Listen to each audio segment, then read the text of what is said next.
ಈ ಧಾರಾವಾಹಿಗಳನ್ನ ಎಡಿಕ್ಟ್ ಮಾಡಿ ನಮ್ಮ ಹೆಣ್ಣು ಮಕ್ಕಳನ್ನ, ನಮ್ಮ ತಾಯಂದಿರನ್ನ, ನಮ್ಮ ಕುಟುಂಬಿಕರನ್ನ ಅಲ್ಲಿ ನೋಡುವ ಹಾಗೆ ಮಾಡ್ತಾರಲ್ಲ, ಆ ನೋಡುವ ಕಣ್ಣುಗಳು, ಹೃದಯಗಳು, ಕುಟುಂಬಿಕರು ಕೊನೆಗೂ ಧಾರಾವಾಹಿಯಿಂದ ಪಡ್ಕೊಳ್ಳುವುದೇನು?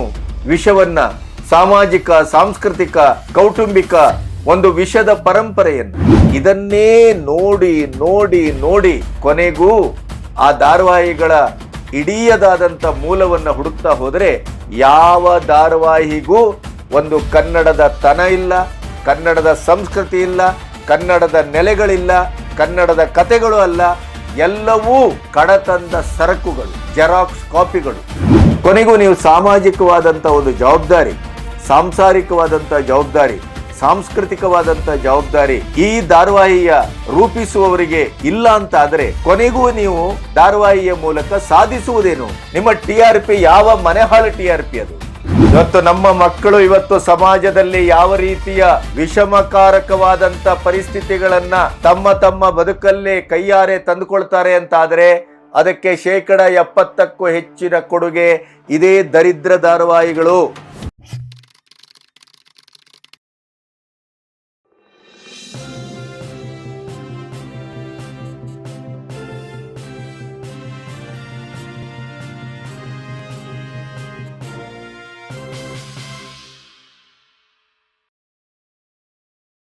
ನಮಸ್ತೆ, ಬಿ ಗಣಪತಿ ಚಾನಲ್ಗೆ ಸ್ವಾಗತ. ತುಂಬಾ ಕಾಲದಿಂದ ನನಗೂ ಕೂಡ ಅನಿಸ್ತಾ ಇತ್ತು, ನಮ್ಮನೆಯಲ್ಲಿ ಪುಣ್ಯಕ್ಕೆ ಧಾರಾವಾಹಿಗಳನ್ನ ನೋಡದೇ ಇದ್ರೆ ಬದುಕೇ ಇಲ್ಲ, ದಿನಚರಿಯೇ ಸಾಗುವುದಿಲ್ಲ ಅನ್ನುವಂಥ ವ್ಯಕ್ತಿಗಳಾಗಲಿ, ಅದಕ್ಕೆ ಅಂಟಿಕೊಂಡಂಥ ವ್ಯವಸ್ಥೆಯಾಗಲಿ ನನ್ನ ಮನೆಯಲ್ಲಿ ಇಲ್ಲ. ಹಾಗಾಗಿ ನಾನು ಬಚಾವಾಗಿದ್ದೇನೆ. ಆದರೆ ಕೆಲವೊಂದು ಧಾರಾವಾಹಿಗಳನ್ನ ಮನೆಯಲ್ಲಿ ನೋಡ್ತಾರೆ, ಆ ಕಡೆ ಈ ಕಡೆ ಹೋಗುವಾಗ ನಮ್ಮ ಕಣ್ಣಿಗೂ ಅದು ಬೀಳ್ತದೆ. ಆದರೆ ಆ ಧಾರಾವಾಹಿಗಳನ್ನ, ಆ ಸೀನುಗಳನ್ನ, ಅಲ್ಲಿಯ ಕಥೆಯನ್ನ, ಕಥಾನಕವನ್ನ ಗಮನಿಸಿದರೆ ಅದು ಎಷ್ಟರ ಮಟ್ಟಿಗೆ ಕಲುಷಿತಗೊಂಡಿದೆ, ಹಳವಂಡವಾಗಿದೆ, ಬದುಕಿಗೆ ಅದು ಎಷ್ಟು ಕೆಟ್ಟ ಸಂದೇಶವನ್ನ ಕೊಡ್ತಾ ಇದೆ. ಕನಿಷ್ಠ ಪಕ್ಷದಲ್ಲಿ ಸಿನಿಮಾಗಳಾದರೆ ಥಿಯೇಟ್ರಿಗೆ ಹೋಗಿ ಥಿಯೇಟ್ರ್ನಲ್ಲಿ ನೋಡ್ಕೊಂಬರುವಷ್ಟು ಆಯ್ಕೆಯ ಅವಕಾಶವಾದರೂ ಇದೆ. ಮೌತ್ ಟಾಕು, ಮಾತಿನಿಂದ ಈ ಸಿನಿಮಾ ನೋಡಬಹುದು, ಈ ಸಿನಿಮಾ ಹೀಗಿದೆ, ಈ ಸಿನಿಮಾದಲ್ಲಿ ಇಂಥ ಅಶ್ಲೀಲ ಇದೆ. ಇತ್ತೀಚೆಗೆ ಸರ್ಸೆ ಸೆರಗ ಸರ್ಸೆದರ ವಿರುದ್ಧ ಒಂದು ಸಾಮಾಜಿಕವಾದಂಥ ಚಳವಳವೇ ಸಾಂಸ್ಕೃತಿಕವಾಗಿ ಆದದ್ದನ್ನು ನಾವು ಗಮನಿಸಿದ್ದೇವೆ. ಅಷ್ಟರ ಮಟ್ಟಿಗೆ ಒಂದು ಎಚ್ಚರ ಇದೆ. ಆದರೆ ಈ ಧಾರಾವಾಹಿಗಳ ಸ್ವರೂಪ, ಅದರ ಪಾತ್ರಗಳು, ಆ ಪಾತ್ರಗಳ ಮೂಲಕ ಕಟ್ಟಲ್ಪಡುವಂಥ ಕಥೆ, ಆ ಕಥಾನಕವನ್ನು ಗಮನಿಸಿದರೆ ಒಂದು ಪುರುಷನಿಗೆ 4 ಅಕ್ರಮ ಸಂಬಂಧಗಳು, ಹೆಣ್ಣು ಮಕ್ಕಳಿಗೆ, ಹೆಂಗಸರಿಗೆ ಅಕ್ರಮ ಸಂಬಂಧಗಳು, ಅತ್ತೆ ಸೊಸೆ ಅಂತಂದ್ರೆ ಅದು ಹಾವು ಮುಂಗುಸಿ ಆ ರೀತಿಯಲ್ಲಿ ಜಗಳ ಆಡಲೇಬೇಕು, ಕೊಲೆ ಆಗಲೇಬೇಕು. ಆ ಕೊಲೆ ಮಾಡುವುದಕ್ಕಾಗಿ ಒಂದು ತಯಾರಿ, ವಿಷ ಉಣ್ಣಿಸುವ ತಯಾರಿ, ಪ್ರತಿ ಧಾರಾವಾಹಿಯಲ್ಲೂ ಪೊಲೀಸರು ಎಂಟರ್ ಆಗಬೇಕು, ಹಿಂಸೆ, ವಿಕೃತ ಸಂಬಂಧಗಳು ಇಂಥವೇ ತುಂಬಿ ತುಳುಕ್ತಾ ಇವೆ. ಧಾರಾವಾಹಿಗಳು ಅಂತ ಬಂದಾಗ ಕನ್ನಡದಲ್ಲಿಯೇ ಒಂದು ಚರಿತ್ರೆ ಇದೆ, ಅದಕ್ಕೆ ಒಂದು ಸುಸಂಸ್ಕೃತವಾದ ಚರಿತ್ರೆ ಇದೆ, ಸುಭಗತನದ ಚರಿತ್ರೆ ಇದೆ, ಒಂದು ಜ್ಞಾನದ ಪರಂಪರೆ ಇದೆ, ಕಾದಂಬರಿಗಳ, ಕಥೆಗಳ, ಸಾಹಿತ್ಯದ ಒಡನಾಟದ ಒಂದು ಚರಿತ್ರೆ ಇದೆ. ಎಂತೆಂಥ ನಿರ್ದೇಶಕರು ಎಂತೆಂಥ ಧಾರಾವಾಹಿಗಳನ್ನು ಕೊಟ್ಟರು. ಧಾರಾವಾಹಿಗಳಿಂದಲೇ ಸಮಾಜದಲ್ಲಿ ಎಂಥ ಪರಿವರ್ತನೆ ಆಯಿತು. ಒಂದನ್ನ ಸ್ಯಾಂಪಲ್ ಕೊಡಬೇಕು ಅಂತಂದ್ರೆ, ಈಗ ರಾಜಕೀಯಕ್ಕೆ ಬಂದಂತ KP ನಂಜುಂಡಿ ಒಂದು ಸತ್ಯಣ್ಣ ಅನ್ನುವ ಪಾತ್ರದಲ್ಲಿ ಯಾವ ರೀತಿಯ ಒಂದು ಸಂಚಲನವನ್ನ ಸಮಾಜದ ಮಧ್ಯೆ ತಂದ್ರು. ಅಂಥದ್ದನ್ನೆಲ್ಲ ದೃಷ್ಟಿಯಲ್ಲಿ ಇಟ್ಟುಕೊಂಡು ನೋಡಿದಾಗ ನನಗೆ ಬಹಳ ಕಾಲದಿಂದ ತುಂಬಾ ಅದು ಕಾಡ್ತಾ ಇತ್ತು.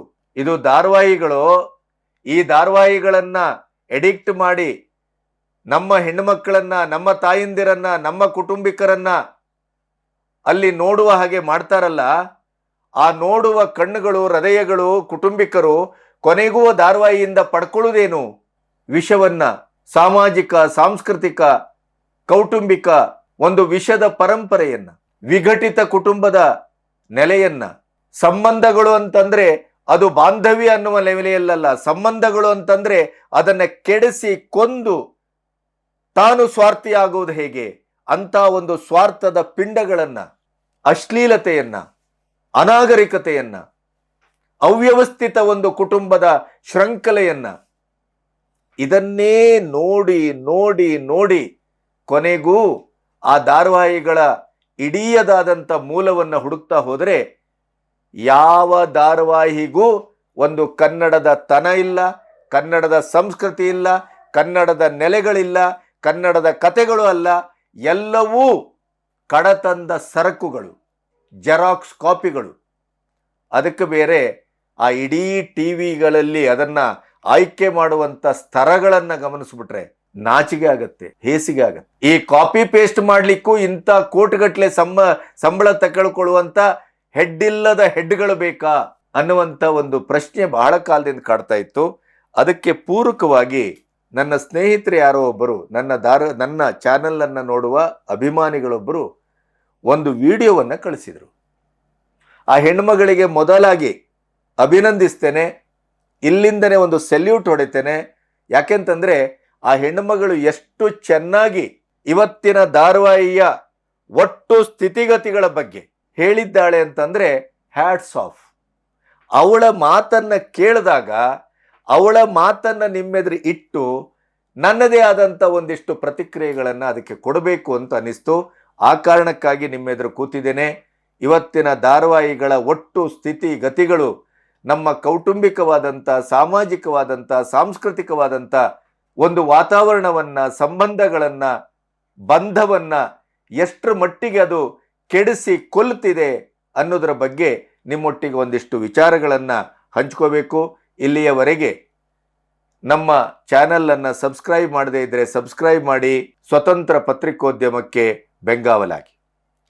ನಾನು ಆಡುವ ಮಾತಿಗೆ ಮೊದಲು ಆ ಹೆಣ್ಮಗಳ ಬ್ಯೂಟಿಫುಲ್ ಆದಂಥ, ತುಂಬ ಪಕ್ವವಾದಂಥ ಒಂದು ಕೌಟುಂಬಿಕ ಮತ್ತು ಸಾಮಾಜಿಕ ಪರಿಸರವನ್ನು ಅಧ್ಯಯನಶೀಲತೆಯಿಂದ ನೋಡುವ ಹೃದಯ, ಕಣ್ಣು, ಒಂದು ವಿಚಿಕ್ಷಿಕ ಭಾವ ಇದ್ದಂಥ ಆ ಹೆಣ್ಣುಮಗಳಿಗೆ ಮತ್ತೊಮ್ಮೆ ಅಭಿನಂದಿಸ್ತಾ, ಇಂಥ ಪ್ರತಿಕ್ರಿಯೆಗಳು ಬರಬೇಕು. ಇಂಥ ಪ್ರತಿಕ್ರಿಯೆಗಳು ಇವತ್ತು ಸಾಮಾಜಿಕ ಜಾಲತಾಣದಲ್ಲಿ ಹೆಚ್ಚೆಚ್ಚು ಕಾಣಿಸ್ಕೊಳ್ಬೇಕು. ಆವಾಗಲೇ ಈ ದರಿದ್ರ ಧಾರಾವಾಹಿಗಳು, ಈ ಕಡತಂದ ಸರಕುಗಳು TRPಯ ಹೆಸರಿನಲ್ಲಿ ನಮ್ಮ ಮನೆಯ ಒಳಗಡೆ ನುಗ್ಗಿ ನಮ್ಮ ಮನಸ್ಸನ್ನು, ನಮ್ಮ ಕುಟುಂಬವನ್ನು, ನಮ್ಮ ಸಂಬಂಧವನ್ನು ಸಂಪೂರ್ಣವಾಗಿ ಆಪೋಷಣ ತೆಗೆದುಕೊಳ್ಳುವಂಥ ಈ ಕ್ಷುದ್ರ ಧಾರಾವಾಹಿಗಳ ಪರಂಪರೆ ಕನಿಷ್ಠ ಪಕ್ಷದಲ್ಲಿ ಅದರ ಅಬ್ಬರ, ಆ ಗೊಬ್ಬರ ಅದಾದರೂ ಕಡಿಮೆ ಆಗಬಹುದೇನೋ. ದಯವಿಟ್ಟು ಈ ಹೆಣ್ಣುಮಗಳ ಮಾತನ್ನ ಒಮ್ಮೆ ಕೇಳಿಸ್ಕೊಳ್ಳಿ, ಆಮೇಲೆ ನಾನು ಮಾತಾಡ್ತೇನೆ. ಚೆನ್ನಾಗಿರೋ ಗಂಡ ಹೆಂಡತಿ ಮಧ್ಯೆ ಮೂರನೇವ್ರನ್ನ ಚೂ ಬಿಟ್ಟಿಲ್ಲ ಅಂದ್ರೆ ಇವ್ರ TRP ಹಾಳು ಬಿದ್ದೋಗುತ್ತಲ್ಲ. ಅದೇನ್ ಕೆಟ್ಟನೆ ಬರ ಗುರು ನಮ್ ಟಿವಿ ಸೀರಿಯಲ್ಗಳ್ದು. ಯಾವ ಸೀರಿಯಲ್ ಆದ್ರೂ ನೋಡಿ, ಇಬ್ರಿಬ್ರು ಹೀರೋಗಳಿಗೆ ಒಂದ್ ಹೀರೋಯಿನ್ ಇರ್ಬೇಕು, ಅಥವಾ ಒಂದ್ ಹೀರೋಗೆ ಇಬ್ರಿಬ್ರು ಹೀರೋಯಿನ್ ಇರ್ಬೇಕು. ಏನ್ ಸಂದೇಶ ಕೊಡ್ತಾ ಇದ್ದೀರಾ ಸಮಾಜಕ್ಕೆ ನೀವು? ಬರೀ ಮನೆ ಹಾಳ ಐಡಿಯಾಗಳನ್ನೇ ಕುಟ್ಕೊಂಡು, ಹೆಂಡತಿ ಓದಿಲ್ವಂತೆ, ಫ್ಯಾಷನ್ ಸೆನ್ಸ್ ಇಲ್ವಂತೆ, ಅದಕ್ಕೆ ದೊಡ್ಡ ದೊಡ್ಡ ಮಕ್ಳಿದ್ರುನು ಇನ್ನೊಬ್ರನ್ನೋಗ್ ಮದ್ವೆ ಆಗ್ಬಿಟ್ರಂತೆ. ಒಬ್ರಿಗೆ ಮದ್ವೆ ಆಗಿದೆ ಅಂತ ಗೊತ್ತಿದ್ರು ಇನ್ನೊಬ್ರು ಯಾರೋ ಅವ್ರ ಮಧ್ಯೆ ಕಡ್ಡಿ ಅಲ್ಲಾಡ್ಸ್ ಕಲ್ಲು ಹಾಕಕ್ ಬಂದ್ರಂತೆ. ಆಮೇಲೆ ಚಾನೆಲ್ ಅವಾರ್ಡ್ ಫಂಕ್ಷನ್ ಗಳಲ್ಲಿ ಅವಾರ್ಡ್ಗಳು ಬೇರೆ ಕೊಡೋದು, ಜನ ಮೆಚ್ಚಿದ ಮನೆ ಹಾಳ್ರು ಅಂತ. ಬರೀ ಅವ್ರಿಗೆ ಇವ್ರ ವಿಷ ಹಾಕಿ ಸಾಯಿಸೋದು, ಇವ್ರಿಗೆ ಅವ್ರ ಸುಪಾರಿ ಕೊಟ್ಟು ಸಾಯಿಸೋದು, ಇದೇ ಆಗೋಯ್ತು ನಿಮ್ಮ ಮನೆ ಬರಗಳು. ಒಂದ್ ಎಪಿಸೋಡ್ ಅಲ್ಲಿ 1% ಒಳ್ಳೇದಿದ್ರೆ 99% ಬರೀ ಕೆಟ್ಟದೆ. ನೋಡಿ ನೋಡಿ ಜನಕ್ಕೆ ಉದ್ವೇಗ, ಆಂಗ್ಸೈಟಿ ಬಂದ್ಬಿಡ್ಬೇಕು, ನಾಳೆ ಏನಾಗುತ್ತೆ ನಾಳೆ ಏನಾಗುತ್ತೆ ಅಂತ. ಒಂದಷ್ಟು ಜನ ಮನೇಲಿ ಸೋಫಾ ಮೇಲೆ ಕುತ್ಕೊಂಡು ಇಂಥ ಸೀರಿಯಲ್ಗಳನ್ನ ನೋಡ್ಕೊಂಡು ನೆಗೆಟಿವ್ ಕ್ಯಾರೆಕ್ಟರ್ಗಳಿಗೆ ಶಾಪ ಹಾಕೋದ್ ಬೇರೆ. ಅವ್ರ ನೆಗದ್ ಬಿದ್ದೋಗ, ಅವ್ರ ಹಾಳಾಗ್ಲಿ, ಹಂಗಾಗ್ಲಿ ಹಿಂಗಾಗ್ಲಿ ಅಂತ. ಸೀರಿಯಲ್ಗಳು ಕಾಲ್ಪನಿಕ ಹೌದು, ಆದ್ರೆ ಬರೀ ಎಂಟರ್ಟೈನ್ಮೆಂಟ್ಗೋಸ್ಕರಲ್ಲ, ಎಜುಕೇಟ್ ಕೂಡ ಮಾಡ್ಬೇಕು. ಪ್ಯಾರೆಂಟ್ಸ್ ಜೊತೆ ಮಕ್ಳು ಕೂಡ ಕುತ್ಕೊಂಡು ಸೀರಿಯಲ್ ನೋಡ್ತಾ ಇರ್ತಾರೆ. ದೊಡ್ಡವ್ರಿಗೆ ಗೊತ್ತಾಗತ್ತೆ ಅದು ಕಾಲ್ಪನಿಕ ಅಂತ, ಮಕ್ಳಿಗೆ ಏನ್ರಿ ಗೊತ್ತಾಗುತ್ತೆ? ಎಷ್ಟೋ ಸಾಧಕರಿದ್ದಾರೆ, ಅವ್ರ ಬಯೋಗ್ರಫಿ ಇಟ್ಕೊಂಡು ಸೀರಿಯಲ್ ತೆಗಿರಿ. ಬರೀ ಅವ್ರ ಮನೆ ಇವ್ರು ಹಾಳು ಮಾಡೋದು, ಇವ್ರ ಮನೆ ಅವ್ರು ಹಾಳು ಮಾಡೋದು, ಅವ್ರ ತಲೆ ಇವ್ರು ಹೊಡಿಯೋದು, ಇದೇ ಆಗೋಯ್ತಾ? ಮನೇಲಿ ಕುತ್ಕೊಂಡು ನೋಡ್ತಿರೋ ಮಕ್ಳಿಗೂ ಏನ್ ಮೆಸೇಜ್ ಹೋಗ್ತಾ ಇದೆ ಅನ್ನೋದು ಸ್ವಲ್ಪ ಪ್ರಜ್ಞೆ ಇರ್ಲಿ. ನೋಡಿದ್ರಲ್ಲ ವೀಕ್ಷಕರೇ, ಅವರು ಎತ್ತುವ ಪ್ರಶ್ನೆಗಳು ಎಷ್ಟು ಗಂಭೀರವಾಗಿದೆ. ಕೇವಲ ವಯಸ್ಕು ದಾಟಿದಂತ ಹೆಣ್ಣುಮಕ್ಕಳು, ಗಂಡು ಮಕ್ಕಳು, ಅಥವಾ ಮಧ್ಯವಯಸ್ಸನ್ನು ದಾಟಿದವರು, ಕೆಲಸಿಲ್ಲ ಅಂತೇಳಿ ಸಮಯವನ್ನ ಹರಣ ಮಾಡುವವರು ಧಾರಾವಾಹಿಗಳನ್ನ ನೋಡ್ತಾರೆ ಅಂತ ಭಾವಿಸಬೇಡಿ. ಇವತ್ತು ಬೆಳಗ್ಗೆಯಿಂದ ಶುರು ಆಗ್ತದೆ ಸಂಜೆವರೆಗೆ ರಿಪೀಟೆಡ್ ಧಾರಾವಾಹಿ, ಹೊಸ ಎಪಿಸೋಡ್ಗಳು, ಎಲ್ಲವೂ ಸೇರಿ ಇಡೀ ದಿನವನ್ನು ಕುಟುಂಬದ ಒಳಗಡೆ ಆವರಿಸಿಕೊಳ್ತಾ ಇದೆ. ಆ ಹೆಣ್ಮಗಳು ಎತ್ತಿದ ಪ್ರಶ್ನೆ, ಮಕ್ಕಳು ಈ ಧಾರಾವಾಹಿಗಳನ್ನು ನೋಡುವುದಿಲ್ವೇ? ಮಕ್ಕಳ ಮನಸ್ಸಲ್ಲಿ ಏನು ಉತ್ಪನ್ನ ಮಾಡ್ತಾ ಇದ್ದೀರಿ? ಯಾವ ಸಂವೇದನೆಯನ್ನ ಹುಟ್ಟು ಹಾಕ್ತಾ ಇದ್ದೀರಿ? ನಿಮಗಾಗಾದ್ರೆ ಸೋಷಿಯಲ್ ರೆಸ್ಪಾನ್ಸಿಬಿಲಿಟಿ ಇಲ್ವೇ? ಧಾರಾವಾಹಿ ಅನ್ನೋದು ಕೇವಲ ಮನರಂಜನೆಯ ಮಿತಿಗಷ್ಟೇ ನೀವು ಸೀಮಿತಗೊಳಿಸ್ತಾ ಇದ್ದೀರೇನು? ಆ ಧಾರಾವಾಹಿಯ ಪರಿಣಾಮಗಳು ಏನಾಗ್ತವೆ ಅನ್ನೋದಕ್ಕೆ ಹಿಂದೆ ಭರಣ ಇರ್ಬೋದು, ನಾಗತಳ್ಳಿ ಇರ್ಬೋದು, ಸಿ ಕೈ ಚಂದ್ರು ಇರ್ಬೋದು, ಬಿ ಸುರೇಶ್ ಇರ್ಬೋದು, ಟಿ ಎನ್ ಸೀತಾರಾಮ ಇರ್ಬೋದು, ರವಿ ಕಿರಣ್ ಇರ್ಬೋದು, ಇಂಥ ಒಂದು ಪರಂಪರೆ ಇದೆಯಲ್ಲ, ಅವ್ರು ಯಾರು ಈಗ ಬರ್ತಾ ಇಲ್ಲ. ಯಾಕೆಂತಂದ್ರೆ ಇವರ ಇವತ್ತಿನ ಪರಿಸ್ಥಿತಿಯಲ್ಲಿ ಅವರೆಲ್ಲರೂ ಔಟ್ಡೇಟೆಡ್. ಹಾಗಾದ್ರೆ ಇವರ ಅಪ್ಡೇಟೆಡ್ ಹಣೆಬರ ಏನು ಅಂತ ನೀವು ಗಮನಿಸಿದ್ರೆ, ಇವರ ಸ್ವಂತಿಕೆ ಏನೂ ಇಲ್ಲ. ಎಲ್ಲವನ್ನು ಅಲ್ಲಿ ಇಪಿ ಎಕ್ಸಿಕ್ಯೂಟಿವ್ ಪ್ರೊಡ್ಯೂಸರು ನಿರ್ಧಾರ ತಗೊಳ್ತಾನೆ. ಆಮೇಲೆ ಅಲ್ಲಿ ಎಂತೆಂಥವರಿದ್ದಾರೆ, ರೈಟರ್ಗಳಿಗೆ ಯಾವುದೇ ಫ್ರೀಡಮ್ ಇಲ್ಲ, ಸ್ವಾತಂತ್ರ್ಯ ಇಲ್ಲ. ಅವನೊಬ್ಬ ಬಫೂನು, ಕಾಪಿ ರೈಟರ್, ಮಕ್ಕಿ ಕಾಪಿ ಮಾಡ್ಕೊಡ್ಬೇಕು ಅವನಷ್ಟೇ. ಭಾಷಾಂತರಕಾರ, ತಮಿಳು, ತೆಲುಗು, ಮಲಯಾಳಮ್ಮು ಇಂಥ ಭಾಷೆಗಳಿಂದ ಜನಪ್ರಿಯ ಧಾರಾವಾಹಿಗಳನ್ನ ತರುವುದು, ಬಟ್ಟಿ ಇಳಿಸುವುದು, ಕಳಬಟ್ಟಿ ಸಾರಾಯಿ ತೆಗೆದಾಗೆ. ಅದಕ್ಕಿಂತ ವಿಷಯ ಇದು. ಅದಕ್ಕೆ ಮತ್ತೆ ಅಲ್ಲಿ ಟಿವಿಯಲ್ಲಿ ಬೇರೆ ಸ್ತರಗಳು ಬೇರೆ, ಅದಕ್ಕೆ ಏನೇನೋ ಹೇಳ್ತಾರೆ. ಏನು ಫಿಕ್ಷನ್ ಹೆಡ್ ಅಂತೆ, ಕ್ರಿಸ್ಟಲ್ ಹೆಡ್ ಅಂತೆ, ಕಂಟೆಂಟ್ ಹೆಡ್ ಅಂತೆ. ಮೊದಲು ಇವರಿಗೆ ಹೆಡ್ಡೇ ಇಲ್ಲ, ಹೆಡ್ಡಿನ ಅಗತ್ಯವೂ ಇಲ್ಲ. ಯಾಕೆಂತಂದ್ರೆ ಮಕ್ಕಿ ಕಾಪಿ ಮಾಡುವಂಥ ಧಾರಾವಾಹಿಗಳಿಗೆ ತಲೆ ಹಾಕಬೇಕು, ಯೋಚನೆ ಹಾಕಬೇಕು. ಹೇಳಿ, ಕನ್ನಡದಲ್ಲಿ ಏನು ಕತೆಗಳಿಲ್ವಾ? ಕನ್ನಡ ಸಾಹಿತ್ಯ ಬರಡಾಗಿ ಹೋಗಿದೆಯಾ? ಕನ್ನಡದ ಸಾಂಸ್ಕೃತಿಕ ವಾತಾವರಣದಲ್ಲಿ ನಿಮಗೆ ಕಥೆಯನ್ನ ಹುಟ್ಟುಹಾಕುವ ತಾಕತ್ತೇ ಇಲ್ವಾ? ಹಾಗಾದ್ರೆ ಕೇವಲ ಅನೈತಿಕ ಸಂಬಂಧದ ದರಿದ್ರ ಧಾರಾವಾಹಿಗಳು ಮಾತ್ರ ಬೇಕನು? ಯಾವ ಕುಟುಂಬದಲ್ಲಿ ನೀವು ತೋರಿಸುವ ಧಾರಾವಾಹಿಯ ಕಥೆಗಳು ನಡೀತಾ ಇದೆ ತೋರಿಸ್ಬಿಡಿ ನೋಡೋಣ. ಹೈ ಸೊಸೈಟಿಯ ಕಥೆಗಳನ್ನ ತಂದು ಇಲ್ಲಿ ಇಡ್ತಾ ಇದ್ದೀರಿ. ನಮ್ಮ ಸೊಸೈಟಿದಲ್ಲ ಅದು. ಹಿಂದೆ ಎಂತೆಂಥ ಧಾರಾವಾಹಿಗಳು, ವಟಾರದಂಥ ಧಾರಾವಾಹಿಗಳು. ಟಿ ಎನ್ ಸೀತಾರಾಮ ಅವರ ಧಾರಾವಾಹಿಗಳು ಒಂದು ಯುಗವನ್ನೇ ಸೃಷ್ಟಿ ಮಾಡಿದೆವು. ಭರಣ, ಸಿ ಕೈ ಚಂದ್ರು, ಪಾಪ ಪಾಂಡು, ಮರೆಲಿಕ್ಕುಂಟ, ಎಷ್ಟು ಆರೋಗ್ಯಪೂರ್ಣವಾದಂಥ ಧಾರಾವಾಹಿಗಳು, ಎಷ್ಟು ಆರೋಗ್ಯಪೂರ್ಣವಾದಂಥ ಒಂದು ರಚನಾತ್ಮಕ ಸಂಸಾರದ ಕಥೆಗಳು. ಇವತ್ತು ಆ ಒಂದು ಧಾರಾವಾಹಿಯಲ್ಲಿ ವಿಲನ್ಗಳು, ಹೆಣ್ಣು ವಿಲನ್ಗಳೇ ಜಾಸ್ತಿ, ವಿಲನ್ಗಳೇ ಹೈಲೈಟು, ಅಕ್ರಮ ಸಂಬಂಧಗಳೇ ಹೈಲೈಟು, ಸಂಸಾರ ಒಡೆಯುವುದೇ.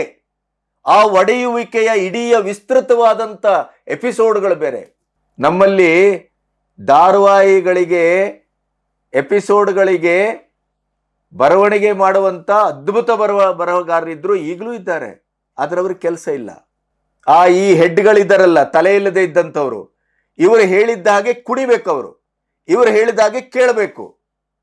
ಆಮೇಲೆ ಅಲ್ಲೊಬ್ಬ ಇಡೀ ಚಾನಲ್ ಹೆಡ್ ಅಂತಿರ್ತಾನೆ, ಅವನ ಹಠಾಟೋಪ, ಅವನ ವ್ಯಕ್ತಿಗತವಾದಂಥ ವಿಚಾರಗಳು ಅವೆಲ್ಲವೂ ಬೇಕಾದಷ್ಟು ಎಪಿಸೋಡ್ಗಳು ಬಂದಾಗಿದ್ದಾವೆ. ನಮಗೆ ನನ್ ಆಫ್ ಅವರ್ ಬಿಸ್ನೆಸ್, ನಮಗದರ ಅಗತ್ಯವೂ ಇಲ್ಲ.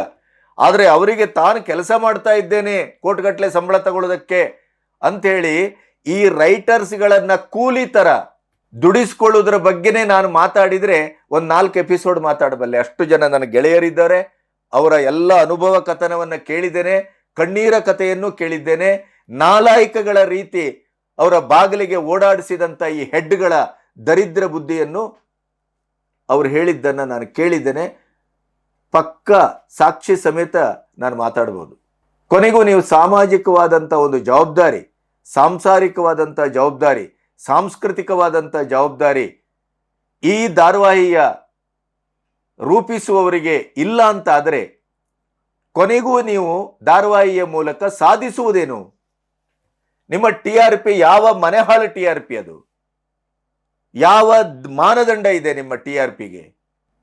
ಒಂದು ಸಾಮಾಜಿಕವಾದಂಥ, ಶೈಕ್ಷಣಿಕವಾಗಿ ಇರ್ಬೋದು, ಸಾಂಸಾರಿಕವಾಗಿರ್ಬೋದು, ಕೌಟುಂಬಿಕವಾಗಿರ್ಬೋದು, ಅಥವಾ ಇವತ್ತಿನ ಯುವ ತಲೆಮಾರಿಗಿರ್ಬೋದು, ಒಂದು ಧಾರಾವಾಹಿಯಲ್ಲಿ ಒಂದು 10 ಎಪಿಸೋಡ್ ಆದರೂ ಅವರ ಜೀವನವನ್ನು ಅರಳಿಸುವ, ಅವರ ಮನಸ್ಸಿಗೊಂದಿಷ್ಟು ಒಳ್ಳೆಯ ಆಸಕ್ತಿಯ ವಿಷಯವನ್ನು ಕೊಡುವ, ಅವರ ಜೀವನದ ಮುಂದಿನ ಭವಿಷ್ಯಕ್ಕೆ ಒಂದು ಏಣಿಯಾಗಬಹುದಾದ ಪ್ರೇರಣೆಯಾಗಬಹುದಾದ, ಮಾರ್ಗದರ್ಶಿ ರೂಪದಲ್ಲಿ ಅದು ಸಲ್ಲಬಹುದಾದಂತ ಯಾವ ಕಂಟೆಂಟ್ ಇದೆ ತೋರಿಸ್ಬಿಡಿ ನೋಡೋಣ. ಮತ್ತೆ ಆ ಕುಟುಂಬ ಅಂತೆ, ಈ ಕುಟುಂಬ ಅಂತೆ. ಆ ಹೆಣ್ಮಗಳು ಬಹಳ ಚೆನ್ನಾಗಿ ಹೇಳಿದ್ರು. ಅವಾರ್ಡ್ ಫಂಕ್ಷನ್ ಬೇರೆ, ದಿ ಬೆಸ್ಟ್ ಮನೆ ಹಾಳರು ಅಂತ ಅವಾರ್ಡ್ ಕೊಡ್ತಾರೆ ಬೇರೆ ಅಂತ ಅವ್ರು ಬಹಳ ಅದ್ಭುತವಾಗಿ ವ್ಯಂಗ್ಯ ಮಾಡಿದ್ರು. ಇದರಲ್ಲಿ ಪಾಪ ಕಲಾವಿದರ ತಪ್ಪೇನು ಇಲ್ಲ. ಇನ್ನು ಆ ನಿರ್ದೇಶಕನಿಗೆ ಅವನು ಕೂಲಿ ಕಾರ್ಮಿಕ. ಅವನು ಇದರಲ್ಲ, ಇಲ್ಲಿ ನಿಮ್ಮ executive producer, channel head, fiction head, crystal head, content head, ಈ ಹೆಡ್ ತರದ TRP ಹೆಸರಿನಲ್ಲಿ ಸರಕನ್ನ ಮಾರ್ಲಿಕ್ಕೆ ಅರೆಬೆಂದ ಸರಕುಗಳು, ಸೆಕ್ಸ್ ಓರಿಯೆಂಟೆಡ್ ಸರಕುಗಳು, ಕ್ರಿಮಿನಲ್ ಐಡಿಯಾಗಳನ್ನೇ ಇಟ್ಟುಕೊಂಡು ಮನೆ ಒಳಗಡೆನೆ ರಾಕ್ಷಸರನ್ನ, ರಕ್ಕಸರನ್ನ, ಟೆರರಿಸ್ಟ್ಗಳನ್ನ ಹುಟ್ಟು ಹಾಕಬಹುದಾದ ಎಲ್ಲ ಐಡಿಯಾಗಳನ್ನೂ ಕೊಡುವಂತ ಧಾರಾವಾಹಿಗಳು. ಒಂದು ಹೆಣ್ಣು ಮಗಳನ್ನ ಎಷ್ಟು ಕ್ಷುದ್ರವಾಗಿ, ಎಷ್ಟು ಕೆಟ್ಟದ್ದಾಗಿ ಚಿತ್ರಿಸಬಹುದೋ ಆ ಲೆವೆಲ್ ಮೀರಿಯೂ ಚಿತ್ರಿಸ್ತಾ ಇದ್ದಾರೆ. ಅತ್ತೆ ಸವತಿ ಅಂತೆ, ಯಾರು ಅಂತೆ, ಯಾವುದೋ ಕುಟುಂಬಕ್ಕೆ ಯಾವುದೋ ಒಂದು ಅನಾಮಿಕ ಹೆಣ್ಮಗಳು ಬಂದು ಕೂತ್ಕೊಂಡ್ಬಿಡುದು, ಅದಕ್ಕೆ ಹಿಂದಿಲ್ಲ ಮುಂದಿಲ್ಲ, ಸಾವಯವ ಸಂಬಂಧ ಇಲ್ಲ, ಏನೂ ಇಲ್ಲ ಅಂತ ದರಿದ್ರ ಧಾರಾವಾಹಿಗಳನ್ನು ಕೂಡ ಸಮಯವನ್ನೆಲ್ಲ ಮಕ್ಕಳಿಗೆ ಓದಿಸ್ಲಿಕ್ಕೆ ಸಮಯ ಇಲ್ಲ, ಗಂಡನಿಗೆ ಚಾ ಕೊಡ್ಲಿಕ್ಕೆ ಸಮಯ ಇಲ್ಲ, ಅಥವಾ ಹೆಂಡತಿಗೆ ಒಂದು ಕೆಲಸ ಮಾಡಿ ಬಂದವಳಾದ್ರೂ ಕೂಡ ಒಂದು ಧಾರಾವಾಹಿ ನೋಡ್ಕೊಂಡು ಮಲಗುವಂತ ಅವಳ ಆರೋಗ್ಯದ ಬಗ್ಗೆ ಅವಳಿಗೆ ಯೋಚನೆ ಇಲ್ಲ. ಧಾರಾವಾಹಿ ನೋಡ್ತಾ ಇದ್ರೆ ಮನೆಗೆ ಬಂದು ಕಳ್ಳ ಬಂದು ಏನ್ ಕದ್ಕೊಂಡು ಹೋದ್ರೂ ಗೊತ್ತಾಗುದಿಲ್ಲ, ಅಂತ ತನ್ಮಯತೆ ಬದುಕಿನ ಬಗ್ಗಿಲ್ಲ. ಅಂದ್ರೆ ಇವರು ಆ ನೆಗೆಟಿವ್ ಆದಂತ ಎಲ್ಲವನ್ನ ಕೊಟ್ಟು ಇವತ್ತು ಪಾಸಿಟಿವ್ ಆದಂತ ಯಾವ ಅಪ್ರೋಚ್ಗೂ ಬೆಲೆ ಇಲ್ಲದೆ ಇದ್ದಾಗೆ ಮಾಡದಿದ್ರೆ ಅದರ ಎಲ್ಲ ಕ್ರೆಡಿಟ್ ಧಾರಾವಾಹಿಗಳಿಗೆ ಸಲ್ಲಬೇಕು. ಸಮಾಜದಲ್ಲಿ ಒಂದು ವಿಷಮ ವಾತಾವರಣವನ್ನ, ಅದು ಸಂಸಾರದ ಒಳಗಡೆಯೂ, ಕುಟುಂಬದ ಒಳಗಡೆಯೂ, ಯುವಕರ ಇಡೀ ಮಾನಸಿಕ ವ್ಯವಸ್ಥೆಯ ಒಳಗಡೆಯೂ ಇಂಥ ವಿಷವನ್ನ ಪ್ರವಹಿಸುವ ಕೆಲಸವನ್ನ, ಬಿತ್ತರಿಸುವ ಕೆಲಸವನ್ನ ಅತ್ಯಂತ ಸಮರ್ಥವಾಗಿ ಮಾಡ್ತಾ ಇದ್ರೆ ಅದು ನಮ್ಮ ಕನ್ನಡದ ಧಾರಾವಾಹಿಗಳು, ಹಿಂದಿ ಧಾರಾವಾಹಿಗಳು, ತಮಿಳು ಧಾರಾವಾಹಿಗಳು ಎಲ್ಲವೂ. ಆದರೆ ಕನ್ನಡದ ಸೀಮಿತ ಪರಿಧಿಯೊಳಗೆ ಮಾತಾಡಬೇಕು ಅಂತಂದ್ರೆ ಕನ್ನಡದಲ್ಲಿ ಇಂಥ ಒಂದು ಮಾನಗೆಟ್ಟ ಧಾರಾವಾಹಿಗಳು, ಸಮಾಜವನ್ನ, ಸಂಸಾರವನ್ನ ಕುಲಗೆಡಿಸುವ ಧಾರಾವಾಹಿಗಳು ಹಿಂದೆ ಬರ್ತಿರ್ಲಿಲ್ಲ. ಇವತ್ತು ಓತಪ್ರೋತವಾಗಿ ಅಂತ ಧಾರಾವಾಹಿಗಳಿಗೆ ಬೆಲೆ. ಧಾರಾವಾಹಿ ಅಂತಂದಾಗ ಅದು ನೆಗೆಟಿವ್ ಆಗೇ ಇರಬೇಕು, ಅದು ಪ್ರಕ್ಷುಬ್ಧತೆಯನ್ನ ಹುಟ್ಟುಹಾಕ್ಬೇಕು, ವಿಘಟಿತ ಸಂಸಾರವನ್ನೇ ಹುಟ್ಟುಹಾಕ್ಬೇಕು. ಅಪ್ಪ ಮಗನೇದ್ರು, ಮಗ ಮಗಳೇದ್ರು, ಅತ್ತೆ ಅಂತೂ ಬಿಟ್ಬಿಡಿ.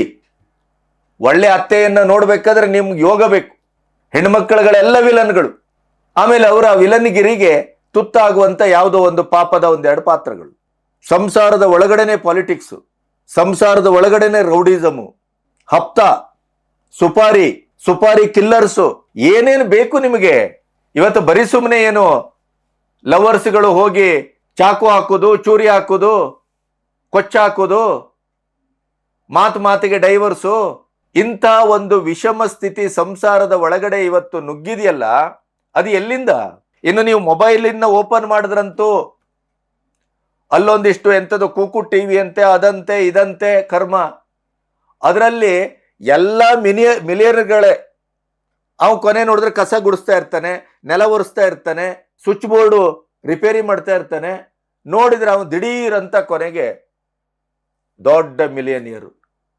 ಅಲ್ಲಿ ಅವ ಯಾವುದೋ ಒಂದು ಇದಕ್ಕೋಗೋದು, ಫುಲ್ಲು ಪಾರ್ಟಿ. ಆ ಪಾರ್ಟಿಗೆ ಹೋದಾಗ ಅವನನ್ನು ಯಾರು ಪರಿಚಯ ಇಡುವುದಿಲ್ಲ. ಅಲ್ಲ ಅವನಿಗೆ ಹೊಡೆಯುವುದು, ಬಡಿಯುವುದು, ಆ ಹೆಣ್ಮಗಳಿಗೆ ನೆಲಕ್ಕೆ ಹಾಕಿ ತಲೆಯನ್ನು ಒಡೆಯುವುದು, ಬೀಭತ್ಸ ಅಲ್ಲಿ ಅಂಥದ್ದು ಸೋಷಿಯಲ್ ಮೀಡಿಯಾದಲ್ಲಿ. ಇಲ್ಲಿ ಟಿವಿಗಳಲ್ಲಿಯೋ ಅದರದೇ ಕಾಪಿ. ಆ ಹೆಣ್ಮಗಳು ಮಾತಾಡಿದ್ದನ್ನ ಗಮನಿಸಿದಾಗ ನನ್ನ ಒಳಗಡೆ ಇದ್ದಂಥ ಬಹಳ ಕಾಲ ಕುದಿತಾ ಇರುವಂಥ ಮಾತುಗಳು ಇವತ್ತು ಹೊರಗೆ ಬಂದು. ದೃಶ್ಯ ಮಾಧ್ಯಮ ಎಂಥ ಪವರ್ಫುಲ್ ಆದಂಥ ದೃಶ್ಯ ಮಾಧ್ಯಮ ಅನ್ನೋದಕ್ಕೆ ನಮ್ಮ ಚರಿತ್ರೆಯಲ್ಲಿ ಬಹಳಷ್ಟು ಉದಾಹರಣೆಗಳಿದೆ. ಧಾರಾವಾಹಿಗಳ ಮೂಲಕವೇ ಬದುಕನ್ನು ಬದಲಿಸುವ ಶಕ್ತಿ ಆ ಒಂದು ಪ್ಲಾಟ್ಫಾರ್ಮ್ ಇದೆ ಅನ್ನೋದಕ್ಕೆ ಬೇಕಾದಷ್ಟು ಸಾಕ್ಷ್ಯಗಳಿದೆ. ಪಾಸಿಟಿವ್ ನೆಗೆಟಿವ್ ಎರಡೂ ಜೀವನದ ಎರಡು ಕಣ್ಣುಗಳ ಹಾಗೆ ಅದು. ಆದರೆ ನೀವು ಕೇವಲ ನೆಗೆಟಿವನ್ನೇ ಮುಖ್ಯ ಭಾಗವಾಗಿ ಸ್ವೀಕರಿಸಿ ಆ ಮೂಲಕ ಇವತ್ತು TRP, ಆ ಮೂಲಕ ಇವತ್ತು ಜನಪ್ರಿಯತೆ ಪಡ್ಕೊಳ್ಳುವಂತ ಒಂದು ಜಿದ್ದಿಗೆ ಬಿದ್ದ ಹಾಗೆ ಮಾಡ್ತಾ ಇದ್ದೀರಲ್ಲ, ಕೊನೆಗೂ ನೀವು ಸಮಾಜಕ್ಕೆ ಏನನ್ನ ಕೊಡ್ತಾ ಇದ್ದೀರಿ ಅನ್ನೋದರ ಬಗ್ಗೆ ಕಿಂಚಿತ್ತಾದ್ರೂ ಯೋಚನೆ ಮಾಡಬೇಡವಾ? ಬಿಗ್ ಬಾಸ್ನ ಕತೆ ಅಂತೂ ನಾವು ನೋಡಿದ್ದೇವೆ. ಅಲ್ಲಿ ಲುಚ್ಚಗಳೇ ಬೇಕು, ನಡತೆಗೆಟ್ಟವ್ರು ಬೇಕು, ಸಮಾಜ ವಿರೋಧಿಗಳು ಬೇಕು, ಸಮಾಜಕ್ಕೆ ವಿಷ ಉಣ್ಣಿಸುವವರು ಬೇಕು. ನೆಗೆಟಿವ್ ಅಲ್ಲಿ ಯಾರೆಲ್ಲ ಪ್ರಚಾರಕ್ಕೆ ಬರ್ತಾ ಇದ್ದಾರೋ ಅವರೆಲ್ಲರನ್ನೂ ತಂದು ಕೂಡು ಹಾಕಿ ಸಮಾಜಕ್ಕೆ ಅದನ್ನ ಅದ್ಭುತವಾಗಿ ತೋರಿಸುವಂತ ಕೆಲಸ, ಪುಣ್ಯದ ಕೆಲಸ. ಅದಕ್ಕಾಗಿ ಇಡೀ ಟಿವಿ ಮಾಧ್ಯಮಗಳೇ ಕುಸಿತಾ ಇದೆ. ಇವತ್ತು ಇಡೀ ಟಿವಿ ಮಾಧ್ಯಮಗಳು ಕುಸಿತಾ ಇವೆ. ಕಾರ್ಪೊರೇಟ್ ಸಿಸ್ಟಮ್, ಕಾರ್ಪೊರೇಷನ್ ಅವ್ರಕ್ಕಿಂತ ಕಳಪೆಯಾಗಿ ಸಮಾಜಕ್ಕೆ ಸಲ್ತಾ ಇದ್ದೀರಿ ಬಡ್ಡಿ ಮಕ್ಕಳ. ನೀವು ಇಡೀ ಸಮಾಜವನ್ನ ಸಂಪೂರ್ಣವಾಗಿ ಅಧೋಗತಿಗೆ ತರ್ತಾ ಇದ್ದೀರಿ ನೀವು. ಆ ಹೆಣ್ಮಗಳ ಮಾತು ಕೇಳಿದಾಗ ಇಡೀ ಮನಸ್ಸು ಉರಿದೋಯ್ತು ಅಂತ. ಹೌದಲ್ವಾ? ಇಂಥ ದುಸ್ಥಿತಿ 10 ಗಂಟೆ ರಾತ್ರಿ ಬರುವ ಕ್ರೈಮ್ ಧಾರಾವಾಹಿಗಳಕ್ಕಿಂತ ಇನ್ನೂ ಡೇಂಜರಸ್ ಇದು. ಅದಾದ್ರೂ ನೇರ ಕೊಲೆ, ನೇರ ಸುಲಿಗೆ, ಕೊಲೆ ಮಾಡೋದು ಹೇಗೆ, ರೇಪ್ ಮಾಡೋದು ಹೇಗೆ ಎಲ್ಲ ಹೇಳ್ಕೊಡ್ತದ ಅದು. ಅದನ್ನು ಬ್ಯಾನ್ ಮಾಡಬೇಕು ಅಂತ ಯಾವ ಸಾಮಾಜಿಕ ಚಳವಳಿಯೂ ಆಗಿಲ್ಲ ಇಲ್ಲಿ. ದುರಂತ ಅದರ ಅಪ್ಪ ಇದು. ಈ ಧಾರಾವಾಹಿ ಸ್ಲೋ ಪಾಯ್ಸನ್ ಇದು. ಹೊರಗೆ ಶೃಂಗಾರ, ಒಳಗೆ ಗೋಳಿ ಸೊಪ್ಪು ಅಂತೇವಲ್ಲ, ಹಾಗೆ ಶೃಂಗಾರಯುತವಾಗಿ ನಮ್ಮ ಮನೆಯ ಒಳಗಡೆ ಬಂದು ಕನ್ನ ಕೊರೆಯುವ, ನಮ್ಮ ಮನೆಯ ಒಳಗಡೆ ಬಂದು ಸಂಬಂಧವನ್ನು ಕೆಡಿಸುವ, ನಮ್ಮ ಮನೆಯ ಒಳಗಡೆ ಬಂದು ದರೋಡೆ ಮಾಡುವ, ಸುಪಾರಿ ಕೊಡುವ, ಸಂಸಾರದ ಒಳಗಡೆನೆ ರೌಡಿಸಮ್ ಮಾಡೋದು ಹೇಗೆ ಅಂತ ತೋರಿಸ್ಕೊಡುವ ಧಾರಾವಾಹಿಗಳು. ಎಚ್ಚರ. ಮನೆ ಮಕ್ಕಳು ನೋಡ್ತಾರೆ, ಬೆಳೆಯುವ ಹೆಣ್ಮಕ್ಕಳು ನೋಡ್ತಾರೆ, ಮದುವೆ ಆದವರು, ಮಾಗಿದವರು, ಸಂಧ್ಯಾ ವಂದನೆ ಮಾಡಿಕೊಂಡು ಸಂಧ್ಯೆಯಲ್ಲಿರುವವರು ಎಲ್ಲರೂ ಒಟ್ಟಾಗಿ ನೋಡ್ತಿರಲ್ಲ, ಒಟ್ಟಾಗಿ ಕೆಡ್ತಾ ಇದ್ದಾರೆ. ಇವತ್ತು ನಮ್ಮ ಮಕ್ಕಳು ಇವತ್ತು ಸಮಾಜದಲ್ಲಿ ಯಾವ ರೀತಿಯ ವಿಷಮಕಾರಕವಾದಂಥ ಪರಿಸ್ಥಿತಿಗಳನ್ನ ತಮ್ಮ ಬದುಕಲ್ಲೇ ಕೈಯಾರೆ ತಂದುಕೊಳ್ತಾರೆ ಅಂತಾದರೆ ಅದಕ್ಕೆ 70%ಕ್ಕೂ ಹೆಚ್ಚಿನ ಕೊಡುಗೆ ಇದೇ ದರಿದ್ರ ಧಾರಾವಾಹಿಗಳು. No doubt at all. ಯಾಕೆಂದ್ರೆ ಇದು ಮನೆ ಒಳಗೆ ನುಗ್ಗಿ ನಿಮ್ಮ ಮನಸ್ಸಿಗೆ ಸ್ಕ್ರೂ ಡ್ರೈವರ್ನ ಹಾಕಿ ಡ್ರಿಲ್ ಮಾಡ್ತಾ ಇದೆ. ಬೇಡ ಬೇಡ ಅಂತಂದ್ರು ನಿಮ್ಮನ್ನ ಆ ದಿಕ್ಕಿಗೆ ಸೆಳೆತಾ ಇದೆ. ಇದು ಬ್ರೌನ್ ಶುಗರ್ ತರ, ಸ್ಲೋ ಪಾಯ್ಸನ್. ಕರ್ನಾಟಕದ ಕಾಂಗ್ರೆಸ್ ಸರ್ಕಾರದಲ್ಲಿ ಇವತ್ತು ಈ ಅಫೀಮು, ಗಾಂಜಾ ಯಾವ ಲೆವೆಲ್ಗೆ ಸಾಮೂಹೀಕರಣಗೊಂಡಿದೆ ಅನ್ನೋದನ್ನು ನೋಡ್ತಾ ಇದ್ದೀರಲ್ಲ. ಅದಕ್ಕಿಂತ ಮೋಸ್ಟ್ ಡೇಂಜರಸ್ ಮನೆ ಒಳಗಡೆನೆ ಇವತ್ತು ಧಾರಾವಾಹಿಗಳ ಮೂಲಕ ಅದು ಅಫೀಮು, ಗಾಂಜಾ ಬರ್ತಾ ಇದೆ. ಹಾಗಾಗಿ ಇದನ್ನು ನೋಡುವವರು, ಸಮಾಜ ಚಿಂತಕರು, ಸಮಾಜದ ಬಗ್ಗೆ, ಸಂಸಾರದ ಬಗ್ಗೆ ಕಿಂಚಿತ್ತಾದರೂ ಕಾಳಜಿ ಇದ್ದವರು ಇದರ ಬಗ್ಗೆ ಒಂದು ಸಾಮೂಹಿಕವಾದಂಥ ಜಾಗೃತಿಯ ಕಾರ್ಯಕ್ರಮ ಮಾಡಬೇಕಾದಂಥ ತುರ್ತಿದೆ ಅಂತ ಅನಿಸ್ತಾ ಇದೆ. ಆ ಹೆಣ್ಣುಮಗಳ ಮಾತು ಅದಕ್ಕೆ ಒಂದು ಮುನ್ನುಡಿಯಾಗಲಿ ಅಂತ ನಾನು ಆಶಿಸ್ತೇನೆ. ಇದು ನಾವಿಷ್ಟು ಮಾತಾಡಿದ್ದೆವು ಅನ್ನುವ ಕಾರಣಕ್ಕಾಗಿ ಈ ಧಾರಾವಾಹಿಯನ್ನು ಹುಟ್ಟು ಹಾಕುವಂಥ ಈ ಚಂಡಾಳರು ಬದಲಾಗ್ತಾರೆ ಅಂತ ನಾನಂತೂ ಭಾವಿಸುವುದಿಲ್ಲ. ಟಿವಿಯಲ್ಲಿ ಕೂತ್ಕೊಂಡಂತ ಹೆಡ್ಗಳು ಅಲ್ಲಿಂದ ಅವರ ಶಂಕದಿಂದ ಈ ವಿಷ ಉಕ್ಕುತ್ತಾ ಇದೆಯೇ, ಹರಿತಾ ಇದೆಯೇ ಹೊರತು ಇದು ಯಾವುದೇ ಒಬ್ಬ ರೈಟರ್ಗಳಿಂದ ಬದಲಾಯಿಸ್ಲಿಕ್ಕಾಗುವುದಿಲ್ಲ, ಯಾವುದೇ ಕಲಾವಿದರಿಂದ ಬದಲಾಯಿಸ್ಲಿಕ್ಕಾಗುವುದಿಲ್ಲ. ಅವರೆಲ್ಲರಿಗೂ ಇದು ಹೊಟ್ಟೆಪಾಡು. ಅವರಿಗೆ ಕೇವಲ ಪಾತ್ರಗಳು, ಈ ರೈಟರ್ಗಳಿಗೆ ಅದೊಂದು ಕೆಲಸ. ಆದರೆ ಇದರ ಪ್ರೊಡಕ್ಷನ್ ಇದೆಯಲ್ಲ, ಫ್ಯಾಕ್ಟ್ರಿಗಳ ಹಾಗೆ ಸಂಬಳ ತಗೊಂಡು ತಮ್ಮ ಸ್ವಾರ್ಥಕ್ಕಾಗಿ ಇಡೀ ವ್ಯವಸ್ಥೆಯನ್ನೇ ಕೆಡಿಸುವ ಕೆಲಸವನ್ನ ಅಲ್ಲಿ ಕೂತ್ಕೊಂಡು ಮಾಡ್ತಾ ಇದ್ದಾರಲ್ಲ ಟಿವಿಗಳಲ್ಲಿ, ಅವರನ್ನ ಎಳೆದು ನಾವು ಪ್ರಶ್ನಿಸಬೇಕು. ಇದು ಎಲ್ಲಿಂದ ಇದರ ಜಾಗೃತಿಯ ಅಥವಾ ಇದರ ಪ್ರಶ್ನಿಸುವ ಕೆಲಸ ಆಗಬೇಕು ಅನ್ನೋದರ ಬಗ್ಗೆನೇ ನಾವು ಬಹಳ ಕೂಲಂಕಷವಾಗಿ ಯೋಚಿಸಬೇಕಾಗಿದೆ ಮತ್ತು ಚಿಂತಿಸಬೇಕಾಗಿದೆ. ಆದರೆ ಇದನ್ನು ಹೀಗೆ ಬಿಟ್ಟರೆ ಇದು ಸಮಾಜವನ್ನು ಸಂಪೂರ್ಣವಾಗಿ, ಈಗಾಗಲೇ ಸಮಾಜವನ್ನು ಕೆಡಿಸುವ ಸಾವಿರಾರು ಆಲ್ಟರ್ನೇಟಿವ್ಸ್ಗಳು ನಮ್ಮ ಮಧ್ಯೆ ಇದೆ. ಆದರೆ ಇದು ಮನಸ್ಸು ಮತ್ತು ಮನೆಯ ಒಳಗಡೆ ಬಂದು ಕೆಡಿಸ್ತಾ ಇದೆಯಲ್ಲ, ಇದು ಮೋಸ್ಟ್ ಡೇಂಜರಸ್. ನಮಸ್ತೆ.